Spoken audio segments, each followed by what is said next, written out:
क्या chiropractic alignment करके कनाल का डायमीटर बढ़ सकता है, यानी क्या डिस्क पीछे हट जाती है नस के ऊपर से, दबाव हट जाता है तो ओवरऑल डायमीटर बढ़ जाता है क्या? हाँ जी, बढ़ जाता है।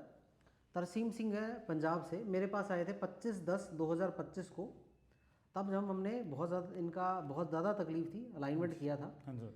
अलाइनमेंट करने के बाद चले गए थे ये फौजी साहब है, टाइम कम रहता है इनके पास में। तब आप देखिएगा डायमीटर था L5S1 का 5.24 था, यानी सीवियरली लो थी। इसको स्टेनोसिस टाइप 3 कहेंगे, बहुत ज़्यादा लो है इसमें। जब हमने आज MRI निकाला है 17 फरवरी 2026 को, तो डायमीटर जो है 5.2 से बढ़कर कितना हो गया, 10 mm। तो ये डबल हो गया है। डबल हो गया, इसका मतलब सिम्टम भी कम होने चाहिए, तो पेशेंट को भी आराम आना चाहिए। कितना % आराम है आपको? 80% पहले से। हाँ जी, 80% आराम है। हाँ जी। 20% की जो कमी है वो हमने जो अलाइनमेंट आज दिया है, इससे और फर्क पड़ जाएगा आपको। ठीक है सर। तो ये 20% आपका निकल जाएगा। ठीक है सर। अब ये हुआ कैसे है, जब अगस्त 2025 को हमने निकाला था तो 5.2 था, बढ़ने के बाद 10 mm पूरा हो गया, डबल हो गया। कैसे हुआ?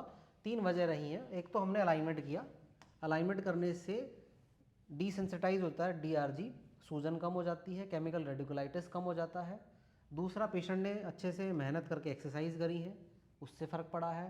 पेशेंट ने अपना ख्याल रखा है, उठने बैठने का परहेज़ रखे हैं, उससे आया है। दूसरा, पेशेंट उल्टा चला है, लटका है, उससे फ़र्क पड़ा है। और सब चीज़ें ध्यान से करी, उससे फ़र्क पड़ा है।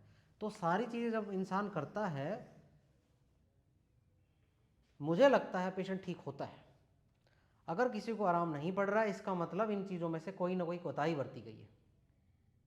आप भी करिएगा, आप ठीक हो जाएंगे। डिस्क बल से सर्जरी करने की जरूरत नहीं है आपको भी।